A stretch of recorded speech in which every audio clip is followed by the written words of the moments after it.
Mais on est en train de voir se dessiner un régime présidentiel différent de celui que nous connaissons, une américanisation de la société, et les derniers amendements votés ou les derniers articles votés, notamment celui donnant la possibilité au président de la République d'assister au débat du Congrès et d'être interpellé par les parlementaires, eh bien, nous mènent vers cette présidentialisation du régime, vers cette américanisation du régime. Tous les groupes, en réalité, le dénoncent dans l'hémicycle. Tous les groupes le combattent, mais les députés En Marche ont choisi, là encore, de déconstruire en profondeur ce qui fait l'équilibre de nos institutions. Ils ont choisi de déconstruire ce qui fait l'équilibre de nos institutions. Ils ont aussi choisi de ne pas respecter leurs engagements. Vous avez pu voir le volte-face gouvernemental sur la banque de la démocratie. Projet qui avait été annoncé par le garde des Sceaux et qui était à l'époque François Bayrou en mai 2017. C'était soi-disant une mesure phare de la loi de moralisation de la vie publique. Eh bien, ça n'existera pas. Alors, j'ai bien vu ma collègue Modem, Sarah El Haïry, j'ai bien entendu mes collègues hier Modem râler. On voit bien qu'il y a des fissures qui sont en train d'exister dans cette majorité composite, en tous les cas du côté du Modem. Mais nous rappelons que cet abandon de l'engagement présidentiel a des conséquences très impactantes pour des mouvements comme le nôtre. Puisque les conditions pour obtenir des prêts, pour obtenir un financement sont tellement difficiles, je vous rappelle les difficultés bancaires que nous avons, j'en toucherai un mot à la fin si vous le souhaitez, eh bien, la Banque pour la démocratie était un outil nécessaire et j'allais dire moderne et sur lequel il y avait une espèce de consensus. Eh bien, le gouvernement a décidé non seulement de ne pas respecter son engagement, mais de finalement se satisfaire de mettre dans l'embarras démocratique l'ensemble de ses oppositions. C'est un aveu de faiblesse, je crois, du gouvernement. On a pu voir que la loi de moralisation qui avait été votée l'année dernière, finalement, a accouché, comme toutes les montagnes macronistes ont accouché de souris.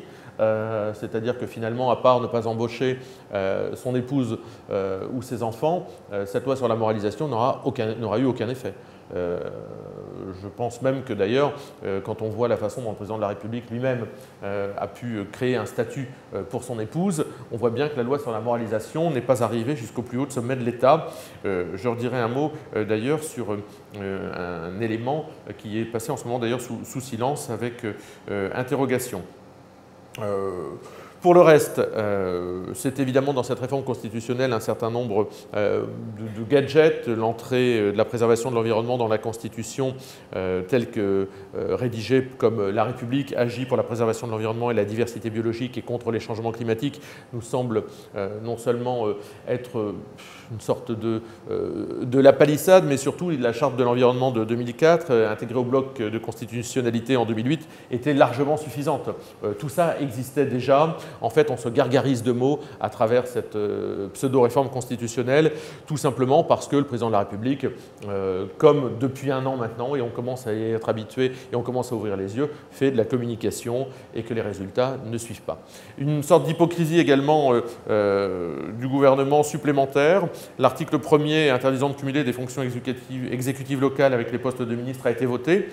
Mais j'ai toujours plaisir à siéger avec Gérald Darmanin à la région. Sébastien Lecornu siège également au conseil départemental de l'Eure. Certes, ils ne sont plus vice-présidents en tant que tels, mais leur influence dépasse évidemment le poste de simple conseiller départemental ou régional qu'ils occupent. Et on voit bien qu'il y a une sorte d'hypocrisie. Deux petits points d'ailleurs sur les hypocrisies successives du gouvernement, avant de vous redonner la position finalement du Rassemblement national en l'état sur cette réforme institutionnelle. Vous avez noté la très belle promotion de la Légion d'honneur qui permet de récompenser le papa de Julien de Normandie. Je pense que là aussi, là où il y a de la gêne, il n'y a pas de plaisir. Vous avez pu noter les frasques de Mme Nyssen avec les bâtiments de France, la ministre de la Culture.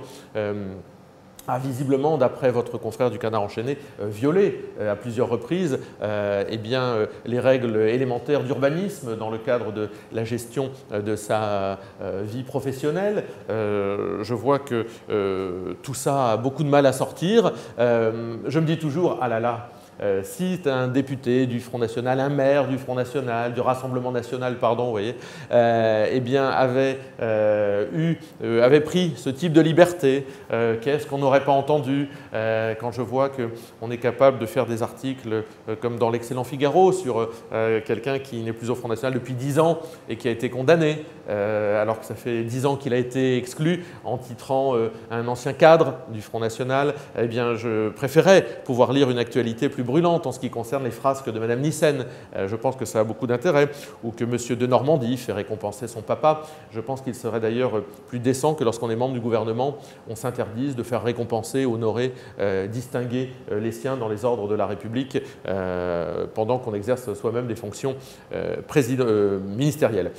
Sur la position du Rassemblement national à ce stade de la réforme, nous l'avons rappelé hier, vous la connaissez parce que nous avons pu développer un certain nombre de nos propositions, mais hier on était sur la proportionnelle et le nombre de députés. Notre position, saluée d'ailleurs par un député du MoDem, M. Bruno Millienne, dont je salue la liberté d'esprit hier soir, c'est de dire qu'effectivement, il n'est pas acceptable, il n'est pas logique que 11 millions de Français soient si peu et si mal représentés en nombre évidemment, parce qu'en qualité évidemment ils sont très bien représentés, mais en nombre évidemment les électeurs du Rassemblement national, les électeurs de Marine Le Pen sont fort peu représentés et que nous sommes favorables à une baisse du nombre de parlementaires.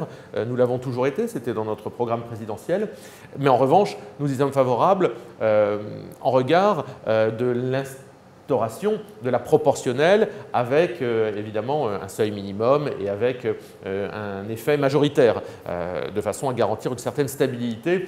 Je l'ai explicité hier soir, ce n'est évidemment pas la solution retenue par le gouvernement qui, avec une dose de proportionnelle, avec quelques miettes de proportionnelle finalement, solde ses comptes électoraux avec François Bayrou.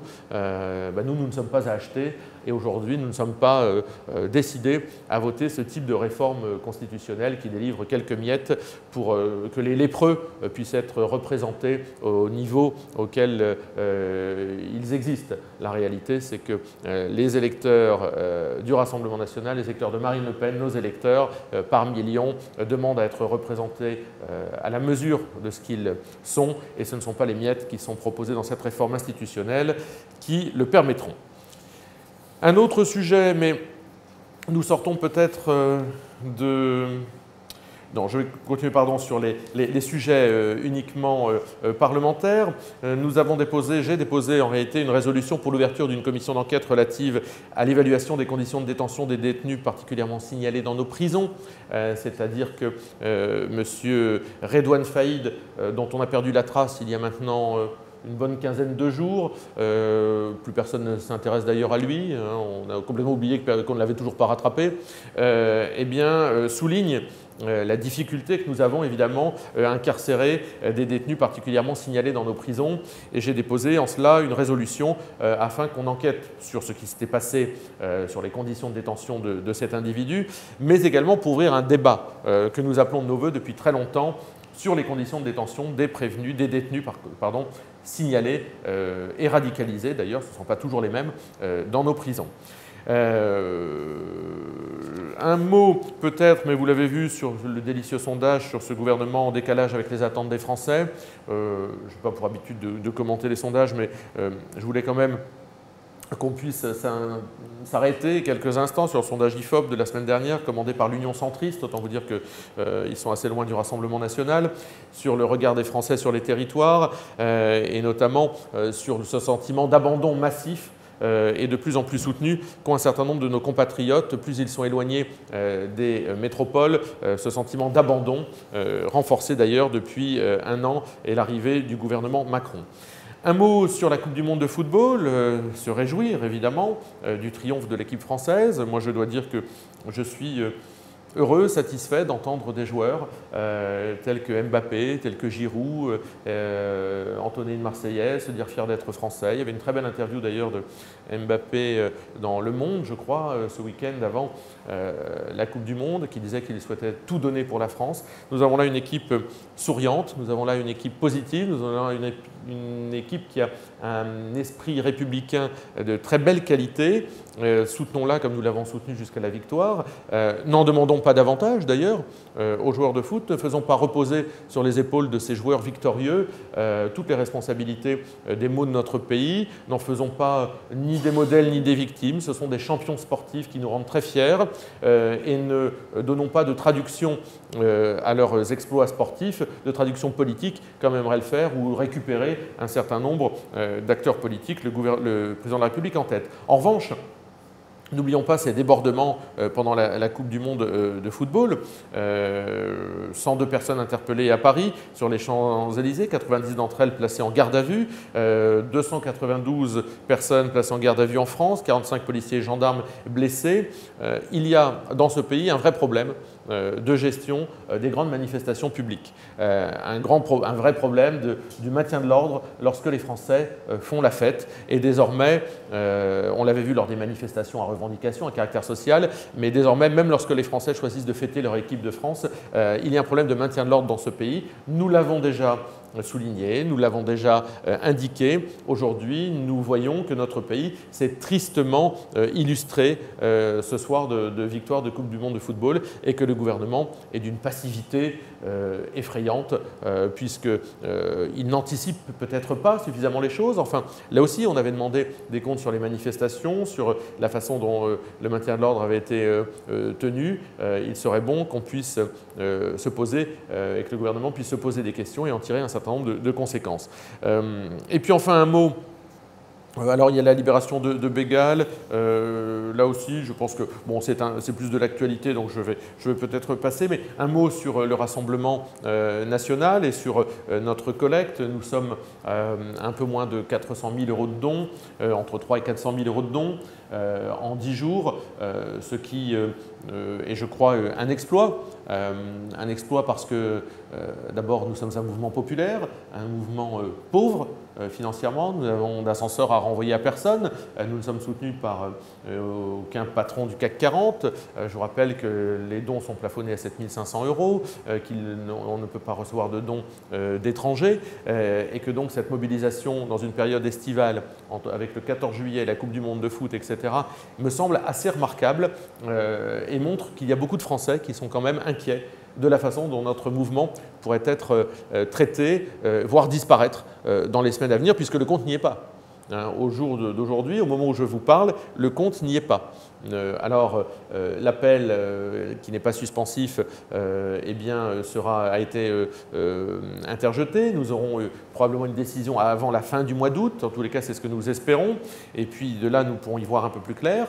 Mais enfin, au jour d'aujourd'hui, ce mercredi, le compte n'y est pas. Nous continuons à mobiliser sur Alerte Démocratie les Françaises et les Français qui comprennent qu'il y a un problème avec la démocratie dans ce pays qui est en train d'atteindre, et nous l'avions dit, les autres partis politiques.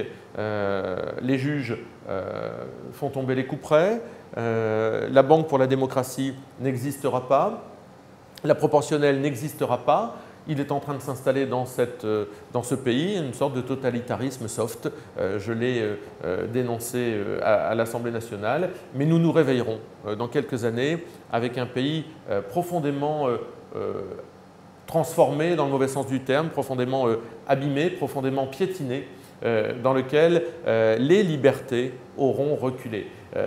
Vraiment, ayons cela en tête et nous aurons l'occasion d'en reparler, mais nous sommes dans un pays dans lequel les libertés sont en train de reculer. Petit à petit, on déconstruit, on dévisse, on fait taire les élus, on les méprise, on fait taire les partis politiques, on leur met les genoux à terre, mais au fur et à mesure, ce sont les libertés qui vont reculer. Et évidemment, dans une démocratie, lorsque Emmanuel Macron s'exprimera devant une assemblée dans laquelle il n'y aura plus un seul député qui pourra lui dire ce qu'il pense, eh bien, il aura réussi la dernière œuvre qui était celle de venir rendre des comptes devant une représentation nationale qui lui sera totalement soumise. C'est peut-être finalement sa façon de voir les choses.